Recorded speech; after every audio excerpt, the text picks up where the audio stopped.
And welcome back to another episode of the hit show with the very catchy title. Blooms talks about something that he finds interesting, subtitle not South Park related. Last time, we looked at how Mother Nature can be cruel enough to send apocalyptic waves at poor, unsuspecting people, usually Norwegians, when we talked about mega tsunamis.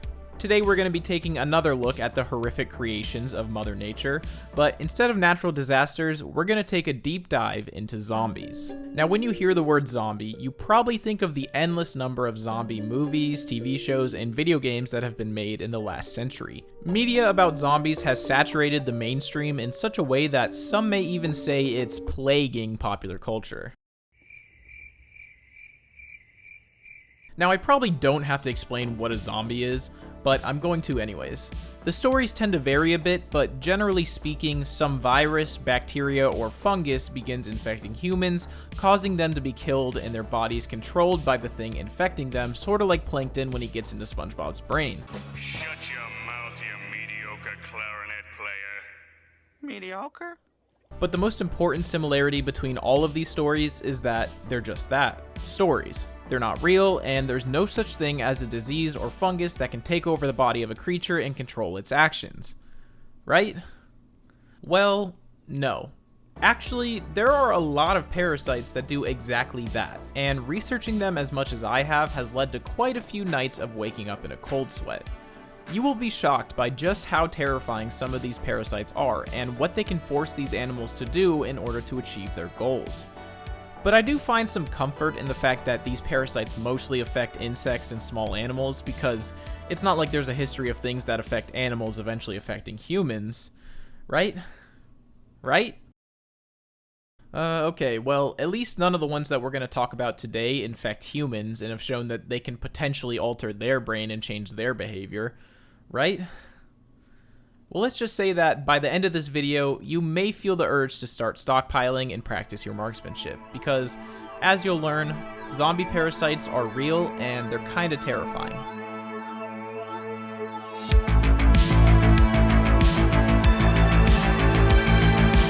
We'll start with one of the more well-known examples of a zombie parasite.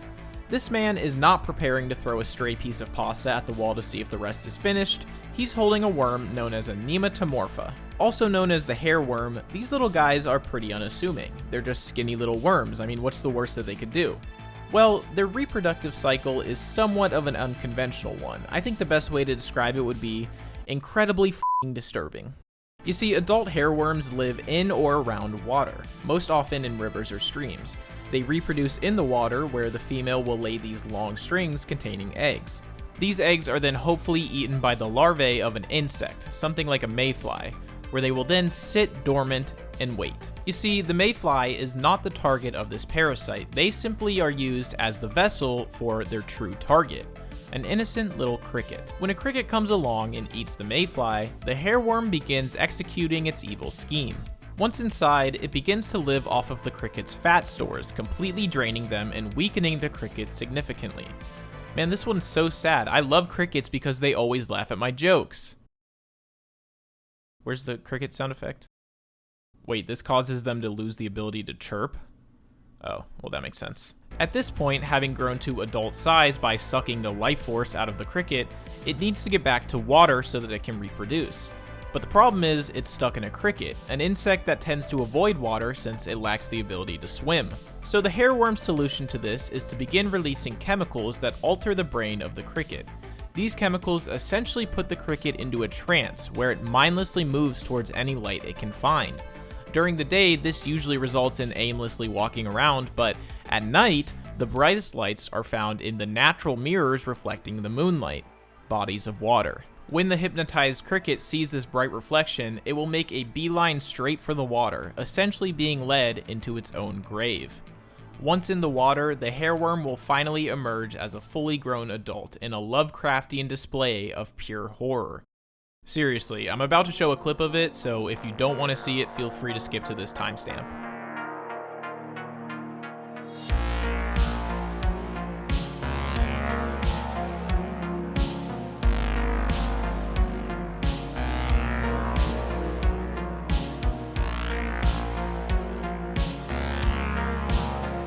Once they have emerged from the cricket, they are now free to begin their life as an adult, and the horrible, twisted cycle starts all over again. So hairworms are pretty terrifying, but remember, we're just getting started.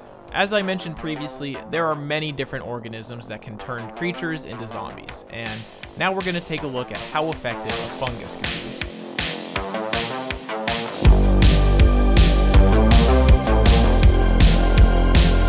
We move from one small insect to another as we take a look at the fungus Ophiocordyceps unilateralis. Wow, that was literally my first try. I can't believe I said that right.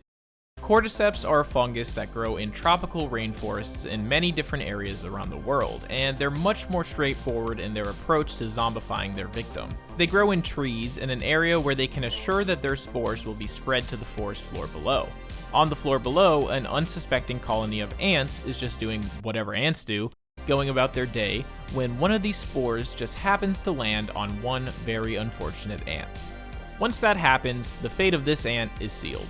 For a few days, the ant appears to be totally normal, going about its ant duties without any problems. But inside, the fungus has already set its plan into motion. You see, over this short incubation period, the fungus has begun spreading throughout the body of the ant, slowly creating a network of roots that run throughout its muscles.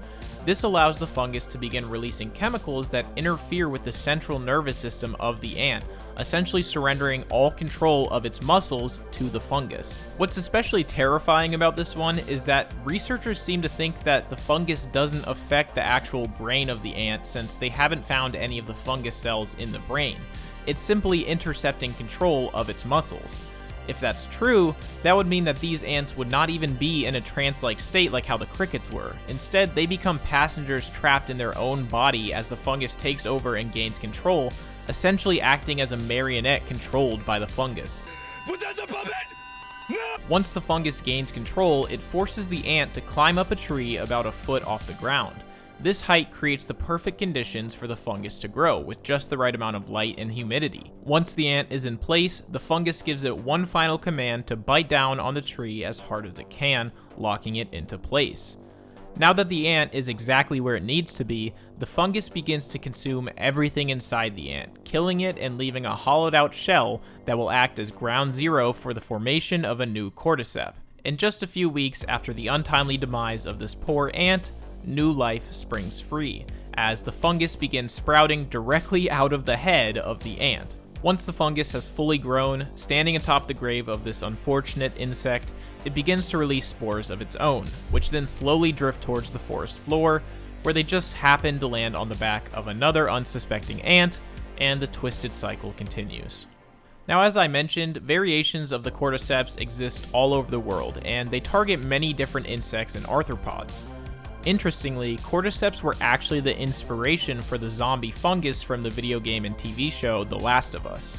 In the story, a mutated variant of cordyceps begins infecting humans, leading to a very similar outcome to the real-life insects infected by it. So is it actually possible for this fungus to mutate and begin infecting humans? I mean, even if it were, I'd have nothing to worry about since I'm apparently infected already. It's a flower, okay? It's not a zombie head. According to scientists, it's highly improbable that a fungus like this would ever begin to affect humans. Now, I'm no expert, but the wording of that sentence seems to indicate that it's not impossible. That's improbable, but not impossible. But I wouldn't worry too much about it. The odds of a fungus like this ever really existing is so low that it might as well be impossible. And while it seems unlikely that we'll be fighting off clickers anytime soon, as you'll see, a zombie fungus is far from the most likely organism to cause a zombie apocalypse.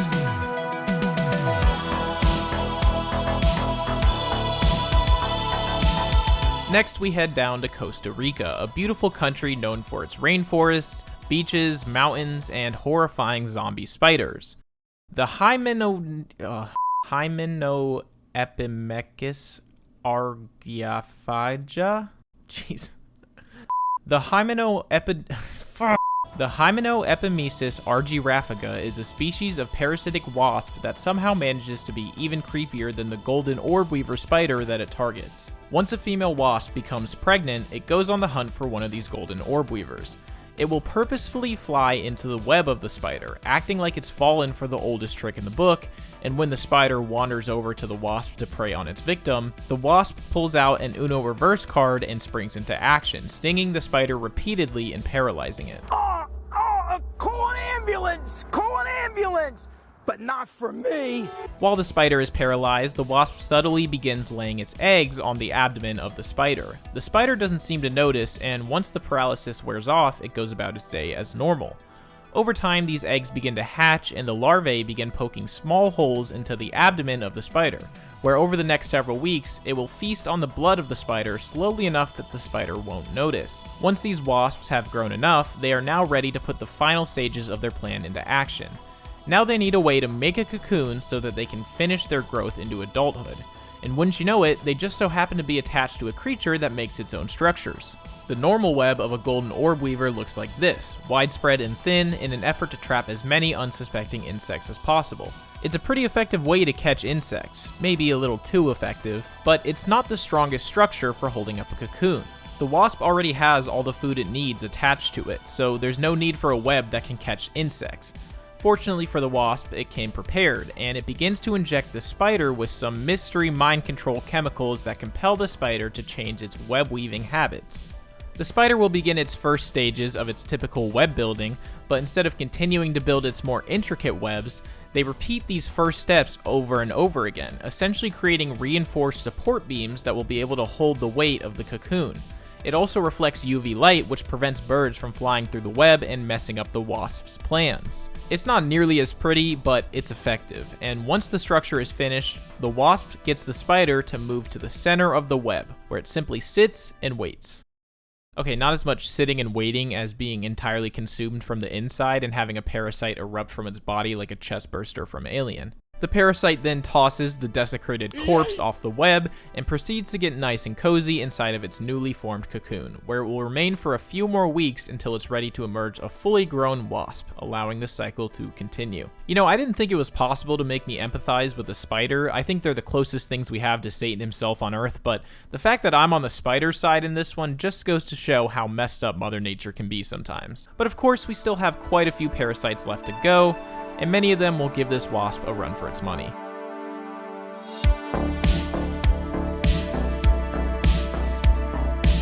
The life cycle of our next parasite begins in the droppings of a bird. Just how did the eggs of this parasitic worm end up in bird droppings? Don't worry, we'll get there. These bird droppings are a very popular feeding ground for snails, which unknowingly ingest these eggs alongside their delicious meal. Once inside, the eggs of the Leucochloridium paradoxum settle themselves into the liver of the snail, where they begin to steal the snail's nutrients by absorbing them through their skin. And in an act of true sadism, the worm goes as far as to castrate the snail, preventing it from wasting energy on reproduction so that the worm can get even more nutrients. When the time is right, the worm begins to move towards the eye stalks of the snail, where they make a little sac that's filled with worm larvae. Once the larvae are in place, the worm then follows the pattern that we've seen with most of these parasites and begins releasing some unknown chemicals into the snail's brain to manipulate its actions.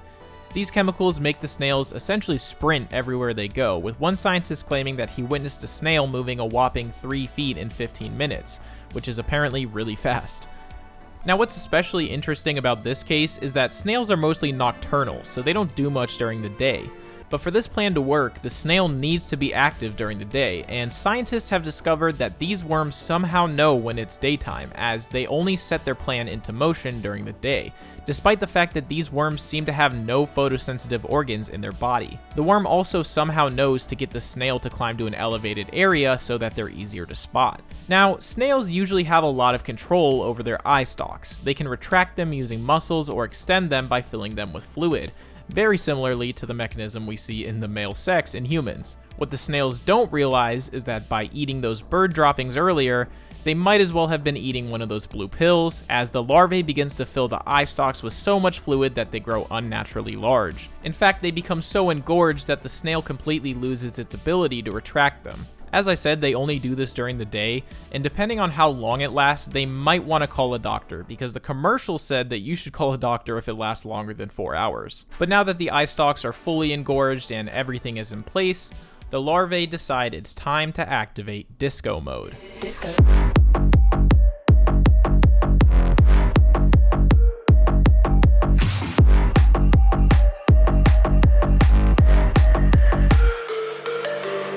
Now remember how I said that the eggs of this worm were in bird droppings? Yeah, so the reason for that is that they reproduce in the stomach of a bird. Which, I mean, I've always said that nothing sets the mood quite like the inside of a bird's stomach. So by activating their disco mode, the eye stalks of the snail begin to look pretty similar to caterpillars. Caterpillars just so happen to be the favorite food of the nearby birds, and when a bird spots one of these disco snails, they pluck the eye stalks right off of it. Now that the worm larvae has officially made it to their equivalent of a candlelit bungalow in the Maldives, they can reproduce and create the eggs, which are eventually excreted in the bird's droppings, continuing the cycle. But wait, what about the snail, I hear you asking? Well, interestingly enough, the snails are our first zombies that can actually survive the entire process. They're capable of fully regrowing their eye stalks and their reproductive capabilities, leaving them with quite the story for their snail friends. Or perhaps more sinisterly, allowing them to become the host of another parasite in the future.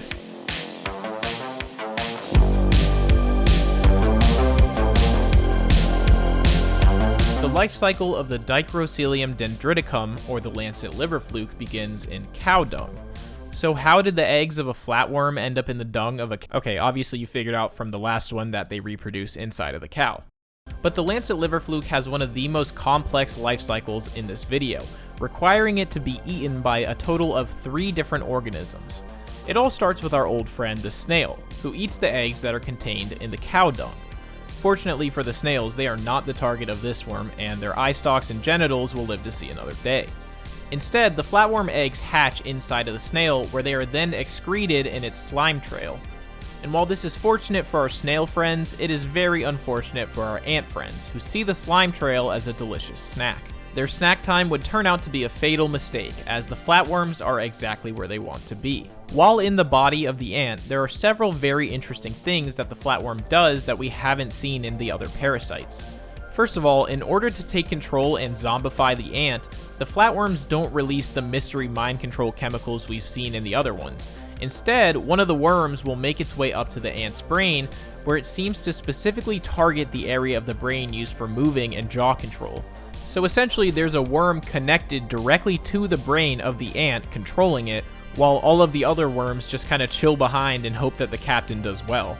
Now, as I mentioned, these things reproduce in the liver of a cow, so you may have picked up on the fact that the goal of this worm now is to be eaten by a cow. So how do they do this? Well, it works similarly to the fungus that controls the ants in the rainforest, except with one key difference. At night, instead of returning to the colony to chill with its ant friends, the ant is forced to climb to the top of a blade of grass, where it will clamp down, sit, and wait. The hope for the parasite is that by leaving the ant in this position, a grazing cow will just happen to eat the ant during a midnight snack. Now, the odds of a cow eating the singular blade of grass that one of these ants are on seems to be pretty low, and it would seem that the lancet liver fluke has recognized this issue and found a solution. With all the other parasites on this list, once they're in control, it's do or die. They have a rather limited time frame since they're feeding off of the nutrients from their host so intensely that if they stay there too long, their hosts will die. But with the lancet liver fluke, they have developed a skill that none of these other parasites have: patience. You see, the worms don't require a lot of nutrients to sustain themselves, so the ant is never really at risk of death. They also only go out at night specifically because they know that the ants will die if exposed to direct sunlight for long periods of time, allowing the ant to stay alive even longer. Let's say they go out one night and they don't get eaten by a cow. That's totally fine because the worm just lets the ant take back full control of its body and go about its daily ant duties the next day, like they're not even there. But the next night, the worm takes the wheel once again and brings the ant back up to the top of a blade of grass, where it will sit motionless, ready to be eaten. If they don't get eaten the next night, they again say, "That's totally fine. Here you go, ant. Have your body back. Go ahead, do whatever it is ants do during the day. We're just gonna need it back by nightfall." The lancet liver fluke is truly a master of playing the long game, just waiting for that one night when they finally get gobbled up by a hungry cow. It's unknown exactly how long they can live in an ant for, but studies have shown that an ant can live what is pretty much a completely normal life for at least a full year with the parasite inside of it. When the fateful day finally arrives and a cow eats a blade of grass with an ant on it, these worms can gain access to the bloodstream of the cow and eventually end up in the liver, burrowing into the bile ducts where they reproduce and release their eggs. You know, I've always said that the only place more romantic than a bird's stomach is the bile duct of a cow. The eggs are eventually excreted in the cow's feces, where the cycle continues. This one is probably the craziest to me because it's like literally something you would see in a movie, being possessed, but it only comes out at night and you don't even know that you have it. It's honestly less like a zombie and more like a werewolf or something. Look, I'm here to warn you. If your kind come on our land again. Wait, what?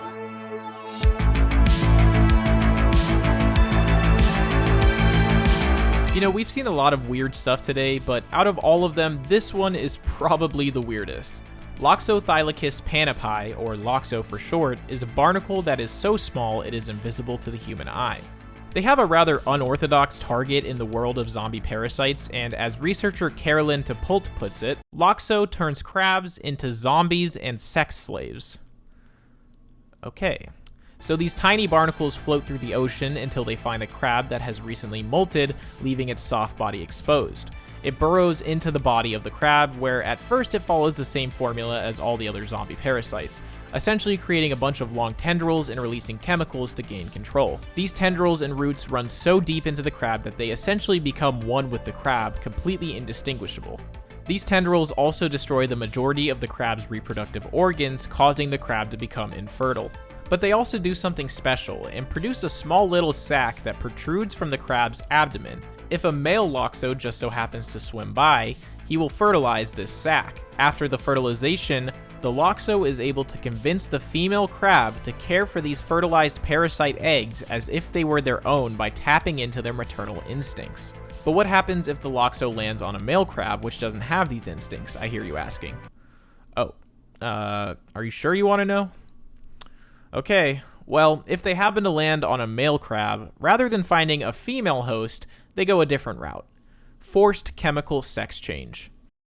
The parasite induces the male crab to begin releasing female hormones, causing not only physical changes within the crab, such as the widening and flattening of the abdomen, but also psychosocial ones, as the crab begins to act like a female crab and develops the maternal instincts to defend the sac of babies underneath its abdomen.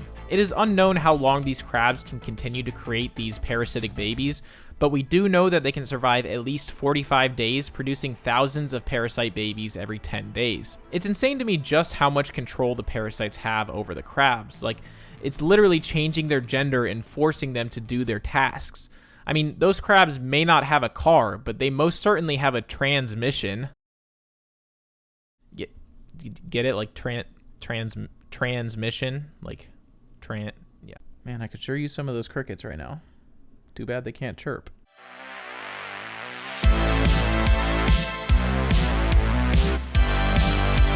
The last one we're going to talk about is a parasitic protozoan called Toxoplasma gondii.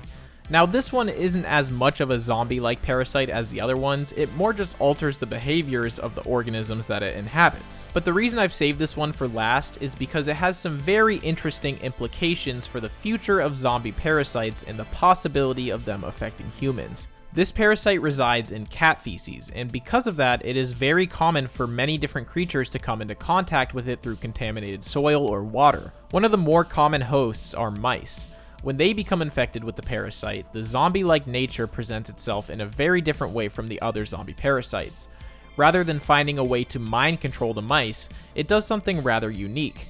In a process that is not yet fully understood by scientists, a mouse infected with the toxoplasmosis will seemingly out of nowhere lose the instinct to be afraid of the smell of cat urine. This is an instinct that has been ingrained in mice for as long as they've been around cats, so for a parasite to enter their body and suddenly completely remove this instinct is very bizarre. Obviously, without their fear of cats, these mice are far more likely to be killed and eaten by cats, where the parasite reproduces and releases its eggs into the cat feces. Now that's interesting enough on its own, but this behavioral change in mice is not why I'm talking about toxoplasmosis in this video. For that, we should return to the question I asked at the very beginning of this video. Is it possible for one of these parasites to infect humans and potentially change our behavior? Well, as it turns out, yes. Toxo can be transmitted to humans. In fact, it's incredibly common, with some studies estimating that the percentage of humans infected with Toxo is between 30 to 50% of the entire human population. Now that's the case with many animal parasites, but the vast majority of them have no effect on humans. But in this case, there have been many studies linking certain behavioral attributes in humans with a toxo infection. For example, one of the most examined relationships is that of toxoplasmosis and schizophrenia. Through data analysis, researchers have discovered that people with schizophrenia were almost 3 times as likely to be infected with toxo than those without it. They have also found links between the presence of the parasite and an increase in suicide attempts. Other research has found toxoplasmosis presence to have a significant correlation with the likelihood of fatal motor vehicle accidents, with some studies reporting that those positive for the parasite are 2 to 3 times more likely to be involved in a motor vehicle accident. These same studies have also determined a link between delayed reaction time and the parasite, which may be one of the contributing factors. But Stanford professor and researcher Dr. Robert Sapolsky has stated that he has noticed a potential link between the parasite and motorcyclists, suggesting that toxoplasmosis is more likely to be present in those who ride motorcycles. But perhaps most interestingly, presence of the parasite has proven to be a consistent positive predictor of entrepreneurial activity, meaning people who have toxo are significantly more likely to attempt to become entrepreneurs. And in a study that is admittedly built off of rather shaky evidence, there does seem to be a correlation between countries with the highest rate of toxo and success in the FIFA World Cup, where they rank the top 25 national teams by the rate of toxo in their countries. The countries in the top 25 with the highest rates were Brazil, Argentina, France, Spain, and Germany, which are undoubtedly the most consistently successful teams in the World Cup. So what's my point in saying all of this? Well, based on the research, all of these attributes associated with toxo seem to have one specific behavioral trait that is important to all of them: a decreased fear of failure. Without the fear of failing, you'd be much more likely to develop risk-taking or impulsive behavior, like ignoring the speed limits on the road or riding motorcycles despite the danger. You may have a decreased fear of death, making you more susceptible to impulsive suicidal ideations. You probably wouldn't be very scared of going all in on your new startup company or trying something new when that one fails. You might even feel reduced fear when taking the penalty kick that will send your team to the finals of the tournament that billions of people are watching. And maybe, if you were a mouse, you'd be less afraid of getting killed by a cat. Do you see what I'm getting at here? It seems very possible that this parasite that infects a huge portion of the human population has found a way to affect the centers of our brain that control our fear response in a way that makes us more likely to ignore these deep-rooted instincts of self-preservation that we have, allowing us to feel more comfortable taking risks. Scientists have also discovered that part of the mechanism of toxo in mice is to increase the amount of dopamine in the brain. Do you know what condition in humans is theorized to be caused by excessive dopamine in the brain? Schizophrenia. Now let me be clear and say that technically there is no hard evidence that toxoplasmosis is the cause of these behavioral traits. These studies have simply established a correlation, and as we all know, correlation does not equal causation. But these are some very strong correlations, and it seems very likely that toxoplasmosis may be influencing our behavior in some way. So does that mean that toxoplasmosis is set to become the real-life zombie virus that we're all fearing? No. The reason I'm talking about this is not because I think toxo will cause a zombie apocalypse. It's more of a proof of concept. We know that there is a very high chance that this parasite is directly influencing the behavior of humans, and even though it's not quite turning us into mindless zombies, it's proof that it's possible.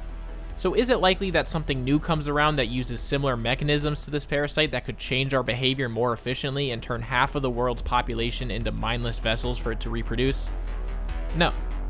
It's highly unlikely. Is it impossible? No. It's not. So what have we learned today? Mother Nature can be terrifying and cruel when she wants to be, and chances are we aren't going to be experiencing a zombie apocalypse anytime soon. But I think if anything, this video proved the old adage that sometimes reality is a lot stranger than fiction. So now, hopefully, we all understand that zombie parasites are real and they're kinda terrifying.